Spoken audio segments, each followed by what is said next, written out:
Donc on va voir ici comment déterminer les limites de suite. Alors, tout d'abord, on va commencer par quelques exemples à propos des opérations. Vous avez peut-être déjà vu ce gros tableau où limite de L plus limite de L égale limite de L plus L, enfin voilà. On va voir comment ici l'appliquer. Donc c'est très simple, les règles d'opération restent les mêmes, qu'on soit dans les limites ou dans les réels. Donc, premier exemple, vous avez une suite 3 divisé par moins 2 plus racine de n.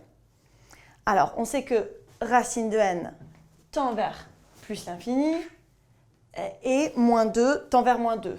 Donc, vous faites vraiment les opérations. Moins 2 plus l'infini, ça fait plus l'infini. Donc, on a le dénominateur qui tend vers plus l'infini et le numérateur qui tend vers 3. Donc, 3 divisé par plus l'infini, on a vu que cela fait 0. Donc, la limite vaut 0. Deuxième exemple, moins n au cube plus 2.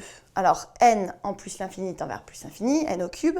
Vous avez le moins devant, donc ça fait moins l'infini. Et moins l'infini plus 2, par somme, on obtient moins l'infini. Et dernier exemple, limite de 2 plus 1 sur n. Donc la limite de 2, c'est 2.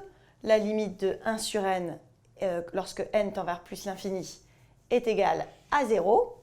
2 plus 0 égale 0, donc la limite de la suite vaut 0, par somme. Mais il y a parfois des cas où on ne peut pas faire les opérations puisque vous avez ce qu'on appelle les formes indéterminées. Par exemple, cette suite-là, n carré moins 2n plus 2. Là, on a plus l'infini, moins l'infini plus 2. Plus l'infini moins l'infini, on ne sait pas combien ça fait. Ça ne fait pas 0, c'est une forme indéterminée. Du coup, on va utiliser des théorèmes pour nous aider. Le premier, c'est le théorème de comparaison. Vous avez deux suites, et si un et vn, et si à partir d'un certain rang, un est plus petite que vn, et limite de un qui tend vers plus l'infini, alors vn tendra également vers plus l'infini. C'est assez logique, hein, si vn est plus grand que un et un tend vers plus l'infini, qu'est-ce qu'il y a plus grand que plus l'infini? C'est plus l'infini. Donc de même, hein, si c'était vn qui tendrait vers moins l'infini, alors on en déduirait aussi que un tend vers moins l'infini. Un exemple pour illustrer ce théorème. Donc justement, avec notre fameuse limite qui avait une forme indéterminée. Donc là, vous serez certainement guidé. La première étape, on va vous demander de démontrer cette inégalité, puis après d'en déduire la limite de votre suite. Pour démontrer l'inégalité, on va utiliser une astuce. Ici, on voit un carré, la forme a moins b au carré. Du coup, on va essayer de reconnaître une identité remarquable. N carré moins 2n plus 2, c'est égal à n carré plus 2n plus 1, plus 1. Et là, on a notre identité remarquable, a carré moins 2ab plus b carré, qui est donc égal à a moins b au carré. Je vous la réécris ici, a moins 2ab plus b carré égale a moins b au carré. Voilà, à connaître par cœur. On a donc notre suite un qui est égale à n-1 au carré plus 1. Donc, c'est plus grand que n-1 au carré, puisque c'est égal à ce nombre avec 1 en plus. Donc, on a bien montré l'inégalité. Maintenant, quand on a une inégalité et qu'on vous dit en déduire la limite, il faut penser au théorème de comparaison. Donc, celle-ci, la suite un, a une limite indéterminée, de forme indéterminée. Mais à droite, n-1 au carré. Donc, n en plus l'infini tend vers plus l'infini, moins 1, ça fait plus l'infini, et plus l'infini au carré fait plus l'infini. Donc, vous avez une suite qui est plus grande qu'une autre suite qui tend vers plus l'infini. C'est exactement le théorème de comparaison. On en déduit que un tend vers plus l'infini.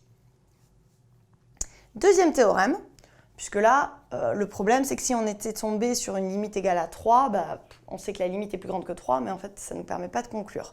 Donc, on va avoir un théorème qui va permettre de prendre en sandwich, en fourchette, une suite. Donc, c'est ce qu'on appelle le théorème des gendarmes, qui nous dit qu'à partir d'un certain rang, donc si on a 3 suites, un, vn, w, n tel que vn est compris entre un et wn, et que les suites un et wn tendent vers un réel L, alors celle qui est prise en sandwich entre les deux va également tendre vers le réel L. Un exemple, je considère la suite an égale 2 plus moins 1 sur n, moins 1 puissance n sur n. Donc ça, on a vu que moins 1 puissance n n'admet pas de limite, puisqu'il oscille entre moins 1, 1, moins 1, 1, donc il n'admet pas de limite. On va donc utiliser le théorème des gendarmes, car, qu'est-ce que je viens de dire? Moins 1 puissance n aussi entre moins 1 et 1. Donc, on part de ce qu'on sait, moins 1 puissance n compris entre moins 1 et 1, et on va habiller pour faire apparaître an. Donc, première opération, on va diviser par n. Attention bien à la priorité des opérations. On divise par n de part et d'autre de l'inégalité, qui est un nombre positif, donc ça ne change pas le signe de l'égalité, le sens de l'égalité. Puis, on va ajouter 2. Donc, on ajoute 2 partout. On obtient qu'an est compris entre 2 moins 1 sur n et 2 plus 1 sur n. Or, la limite de 2 moins 1 sur n, donc lorsque n tend vers plus l'infini, 1 sur n tend vers 0, 2 moins 0 égale 2. De même, 1 sur n en plus l'infini tend vers 0, 2 plus 0 égale 2. Donc on a an qui est comprise entre deux suites dont leur limite est égale à 2. Donc la limite de an est elle-même égale à 2. Voilà, c'est un théorème qui est un petit peu plus précis que le théorème de comparaison.